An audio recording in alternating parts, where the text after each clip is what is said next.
is there an issue of quality versus quantity for you? During Song Wednesday, that was by far my most prolific time making music, and people would be like, how do you know when a song is done? And I was like, because it's Wednesday. and the weird thing is that a lot of those songs, I'm like, man, it really would have been better if I had done this instead of that, but it's done, you know? You play different on the stage, everybody's like, oh, that's not the song, hey? So yeah, I mean, it does affect the quality, but at the same time, you know, it's nice to have a big old backlog that you can sort of, and to keep on progressing, like to be like, okay, that's done, let's do the next thing.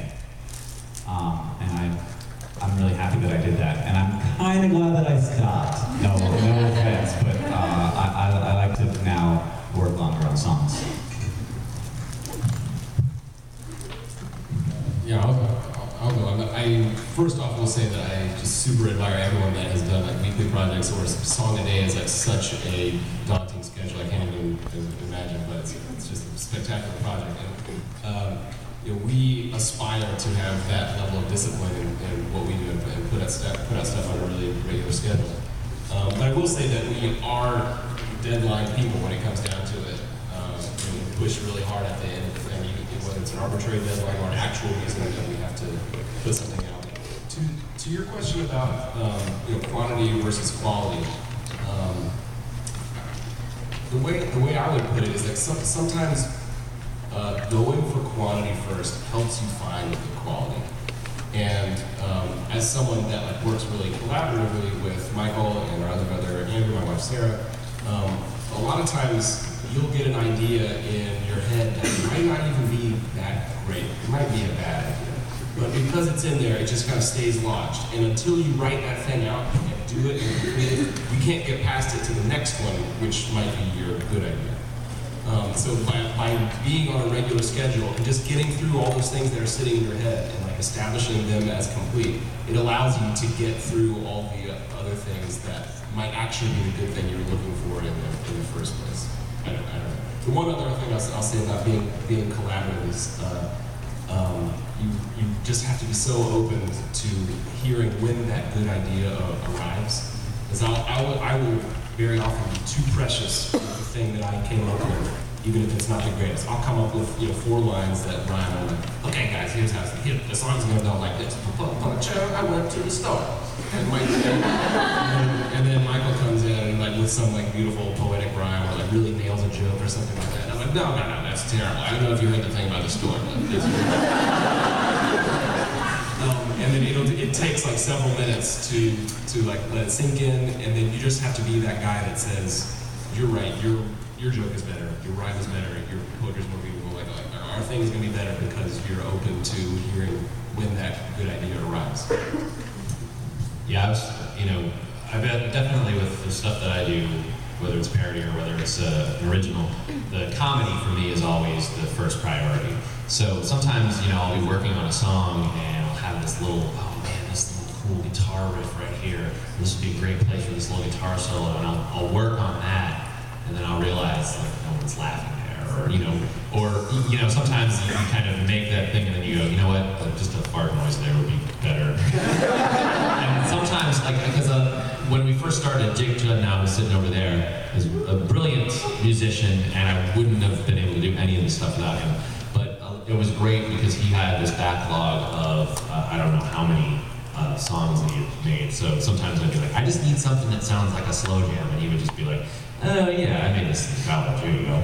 And it was great to just have that for me to kind of just like scat over or come up with something. But if I hadn't made that, it would have took me a year. And I wouldn't, it's almost like when somebody else makes something, it gives me the opportunity to almost not respect it. You know what I mean? Because when I make it from the ground up, sometimes I respect it too much, and then it doesn't end up being funny, because I'm like, we gotta keep that guitar solo. So, those are some words. For me, I think doing Request Tuesdays has allowed me the chance to have consistent content every week, and lets me have more breathing room for writing the original music that I want to write.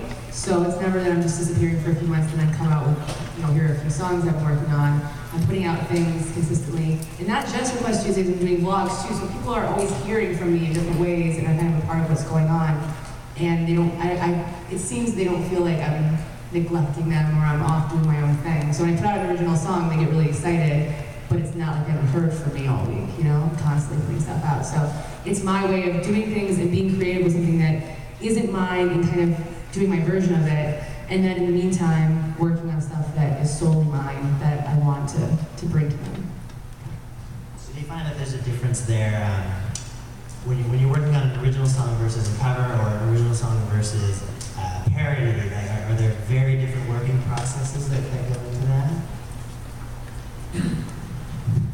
Well, the parody, you skip right to the lyrics, which is nice. And it gives you more time to remember.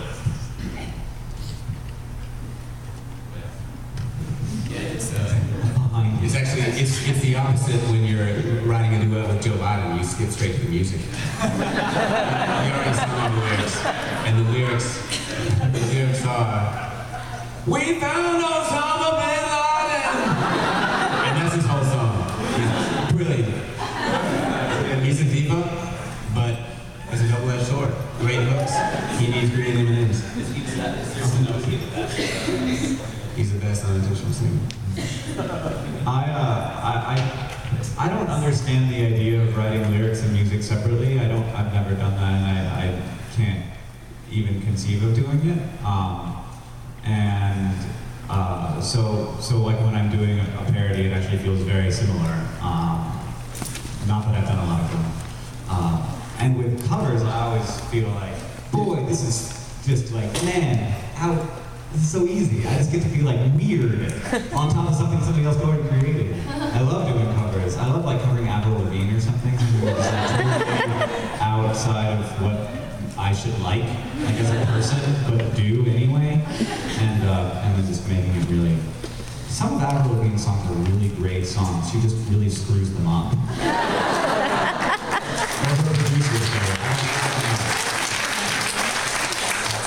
Before we open it up to questions, do any of you have any just kind of like anything we haven't covered that is golden advice or whatever you want to share that you think could be really beneficial to anyone songwriting on YouTube? I didn't want you to finish your question before I wanted to grab a microphone. I would say, there are a lot of different ways to write music.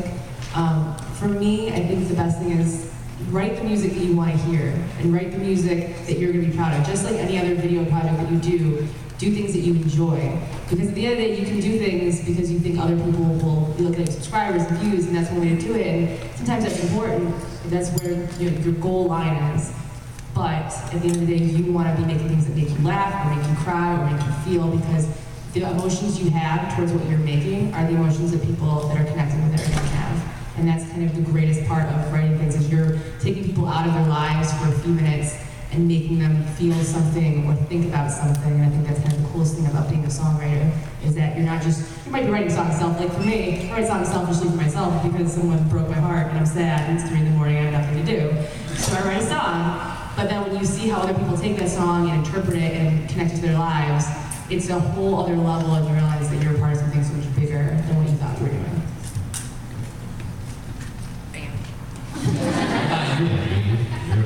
You're an awesome songwriter. Do you have any words about your process? Pink fluffy unicorn. I would really agree with what Megan says. You have to be true to yourself. You have to do work that you believe in, or I'll take that back and I'll say you have to know what you want to get out of it. So maybe it is, I just want to be in the top 100. I don't care what my songs sound like. I feel really sad for you, but doing stuff that you're passionate about, doing stuff that you enjoy, and that can totally change as your life goes on and as you have new experiences and your songwriting grows. But yeah, it's really about what's in your heart.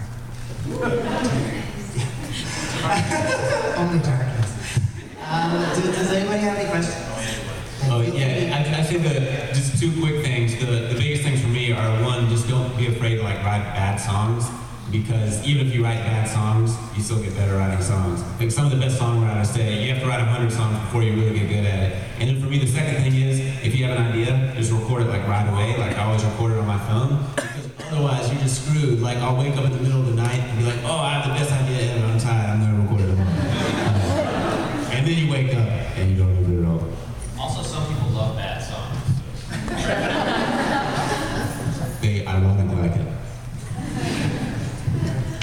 Well, if anyone has any questions, then feel free to direct to a particular panelist. Blue shirt in front of you?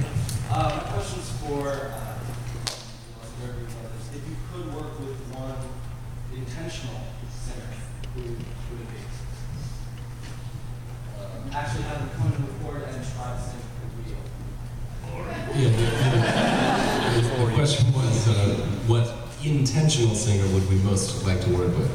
You have an answer? Yeah. I would love it. It's always been a dream if Joe Biden would come in.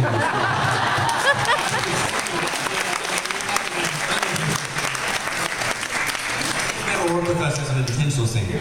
So I know he's busy now, but in 2013 or 2017, when he's not vice president anymore, then just come to the studio. We'll lay down some hooks about Osama bin Laden. Do you agree with that? Yeah, 100%. We already called his agent. Yeah, I know some of you are also vloggers. I was wondering if that helps sometimes with your songwriting and getting things in your life into vlog form and then thinking about it more and then like making a song late. I really, I don't feel like the vlogging helps, except that it gives me a broader audience for the music that I create, and it also gives me an audience that I sort of have, like I can't put out complete crap, because I don't want them to I don't want to like ruin the rest of my channel by putting out this piece of like something that just doesn't make sense within our body of work. So I think that really helps me focus on what, like a kind of music that I wouldn't ever think to create otherwise, having that audience. I agree. I think for me, like I don't know that I've ever made a vlog and then there's songs come out of that, but I know for me vlogging is the place where I get to connect with the audience, and if I'm going through something, I can kind of talk it out, and for me talking things out is how I start getting lyrics. So if I can put that in video form and I get feedback, all of a sudden I might start thinking about, oh, what about this, or what if this is a line? Like I know I've gotten comments where people have said something like, I like the way they use that phrase, and I would love to build like a song around that. So I know that vlogs for me are kind of instrumental in just making me a better person and more open about my experiences, and I think that's influenced my songwriting and how I'm more honest and open about what I'm putting out there, because people are right now talking about it in vlogs, so. Yeah. I know that one of you said that comedy is your goal when you're writing songs. Do the rest of you have some sort of goal that you're trying to get to through your songs? We're trying to achieve Nirvana.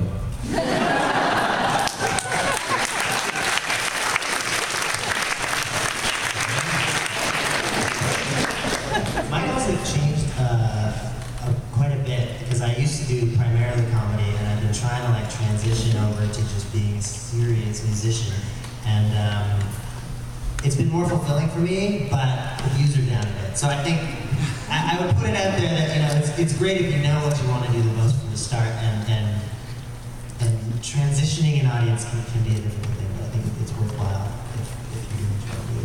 I think that's the hardest thing about being on YouTube for me as a songwriter. I feel like, I would get more views if I did a parody or if I wrote funnier songs. And I tried one parody and I'm like, no, that's not really my thing. Don't go down that road. Forever will it dominate your destiny. It's hard as a musician to I really want to write timeless music, and I feel like YouTube's just a platform for that. I don't feel like it's the end all be all. I feel like it's a tool right now, because who knows, I want to write songs, for the next 30 years, not for the next 5 years. So it's kind of difficult as a songwriter to stay true to yourself, as well as, try and write a viral song and make a viral video. So that's kind of one of the challenges I found coming on YouTube. Orange shirt here. Yeah, do you guys have problems with kind of doing a style that isn't natural to you? Like being into certain kinds of music, but then when you go to write music, you write in a certain way and not a kind of style that you're trying to affect? I think that's what makes your style your own, because I created my own style by mimicking other people and trying to write a song like Michael Jackson or something, and it sounded like crap. But then like you take a little piece of that from that song, a little piece of another song that you're trying to mimic, and it becomes your style. And it's ever changing as long as you're writing music. So. I write way more rap than I listen to rap. Because it's like popular, but also going back to the comedy thing, there's something about the pacing where you always want to be a step ahead of the audience. You don't want them to start predicting where the rhyme's going to go or what the punch is going to be. So if you're doing like an M&M style thing or an M&M parody, usually the jokes are coming quicker than you can sort of catch up to them. So I end up doing that a lot, and I try to like figure out a way not to do it, but sometimes I'm like, damn it, this just works for comedy. So, you know, yeah. Yeah, I think that's a super interesting question about just. There was one thing I wanted to say actually.